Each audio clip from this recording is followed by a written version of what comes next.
All right, let's take you back now to one of our top stories. The plane that was carrying the Malawi's vice president is now missing. There were 9 others on that particular aircraft, and I do understand that Duncan Mlanjira, Nyasa Times and Malawi Express correspondent, will be joining us for this particular conversation because, I mean, really, as you listen to some of what is coming out there and also looking at various media houses as they are reporting on this particular story, there's a lot of concern about what is taking place here. And our international news editor, Sophie Mukwena, is standing by to also bring us the very latest in this particular story. Sophie, thank you so much for your time this evening. It is, of course, concerning developments coming out of Malawi, a nation on edge, wanting to know exactly what is happening with its vice president. Yes, indeed. We spoke to the correspondent in Malawi earlier on who did confirm that this chopper or the small plane is missing, and there were 9 people in that aircraft. It is a Defense Force aircraft, and currently they are trying to search a forest near Mzuzu International Airport after the plane left the main international airport in Malawi. And therefore, currently, there's a search around that Mzuzu airport. The plane left this morning, and they expected it to land at Mzuzu airport at 10, but they lost communication with the plane, and therefore, since then, they've been trying to locate the plane or the small plane, but unfortunately, they can't. We are told that there were 9 people who were part of the entourage that accompanied the vice president of Malawi. Their names haven't been released yet, and therefore we can't mention them.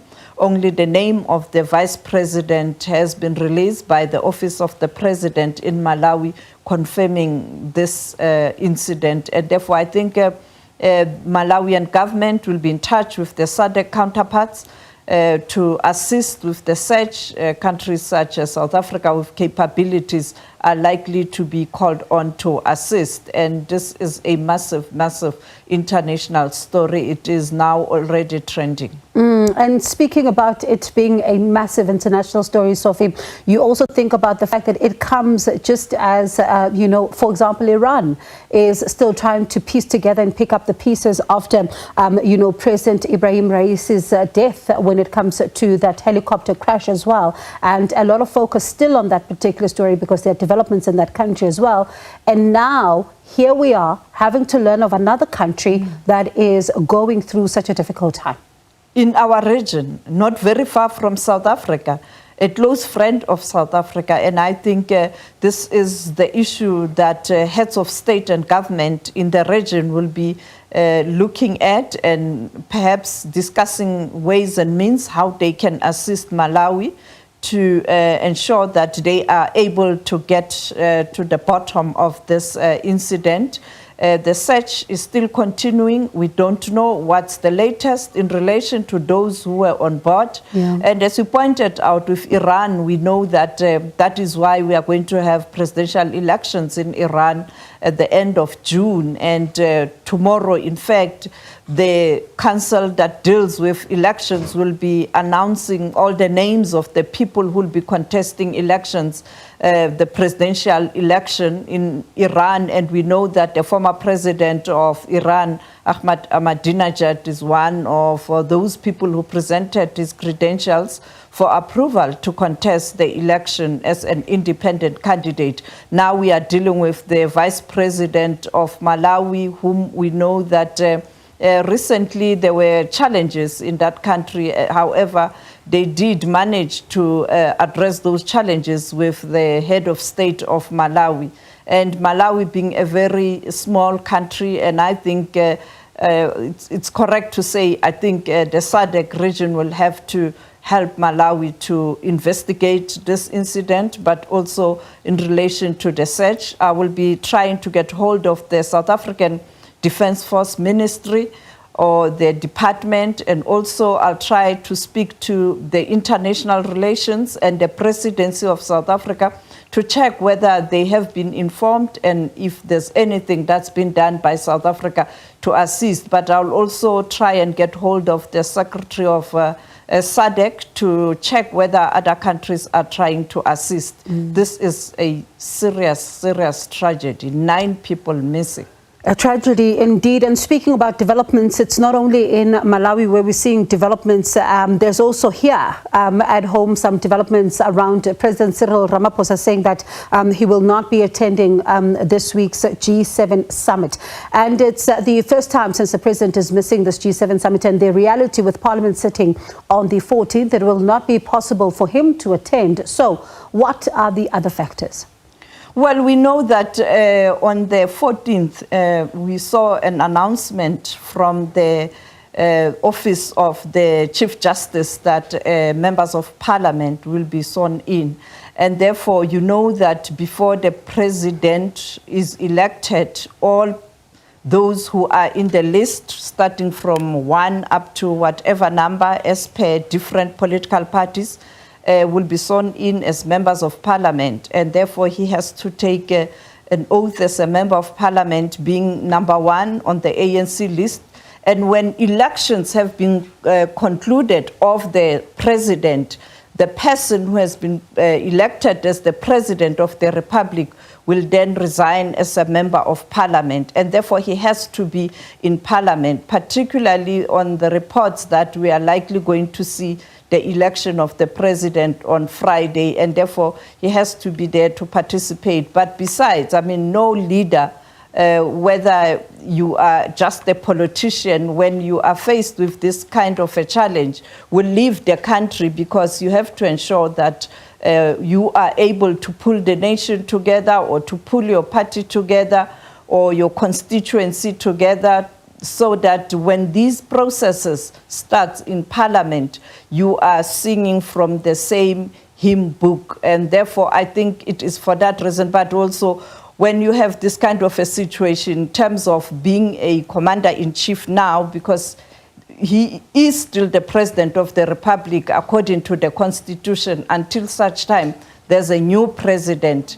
As a commander-in-chief, issues of security are critical, and therefore it is wise to be in the country. Also, these negotiations, much as President of the ANC, Ramaphosa, and the Deputy, Paul Mashatile, are not part of the team that is charged with responsibility of negotiating with other political parties. They do get a briefing, and they do make inputs to those who have been appointed to lead the talks or the engagements, and therefore going to G7 wouldn't have been a good thing or a wise move.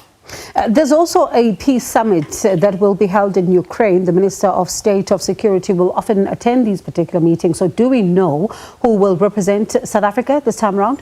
I spoke to the ambassador of Ukraine and the ambassador of Switzerland. Switzerland hosting these talks. I was told that the advisor, the security advisor of President Cyril Ramaphosa, Dr. Sidney Mufamadi, and also the DG, International Relations, Zain Dango, will be going to Switzerland. There's no way any politician can go, particularly when you look at the members of cabinet, because some of them, the people who have been involved in these talks, particularly the Minister of State Security, has to be in the country. As I pointed out, it is all about issues of security at this juncture, and also in terms of you need all those votes to ensure that you are able to elect the speaker and also the president, and therefore it will be a technocrat and the advisor of the president going to Switzerland for this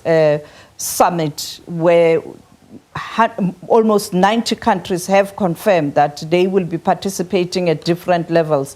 We know that the United States of America will be sending the Vice President Kamala Harris.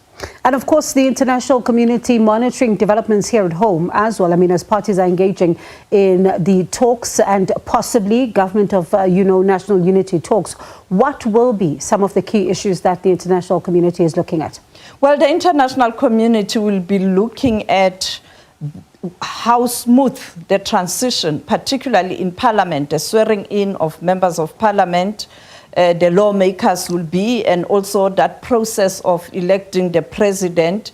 And if all goes well in terms of these critical hurdles, I think for international community, they'll be relieved that South Africa is able to navigate this transition.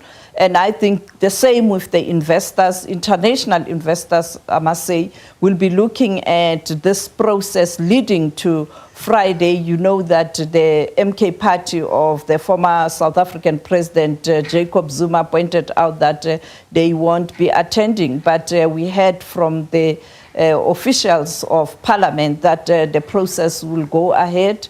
And I think the international community will be looking at this transition. If this transition does hold, international community will be able even to issue statements in terms of their views around the elections, because very few, they have noted the election, but they are still waiting to see the formation of government, and therefore they can congratulate whoever is the president of the republic. And they join a long list of South Africans who are also waiting to hear what exactly is going to unfold here. But thank you so much for that update. That's Sophie Mokoena, SABC News International Editor. So lots of developments on the international news front as well. And you also, as you can see there on the bottom of your screen, the breaking news coming out from Malawi. We are still waiting for an update on, what has possibly happened to this aircraft that was carrying the vice president. So you can expect SABC News to bring you this developing story and the updates thereof. We'll take a short break.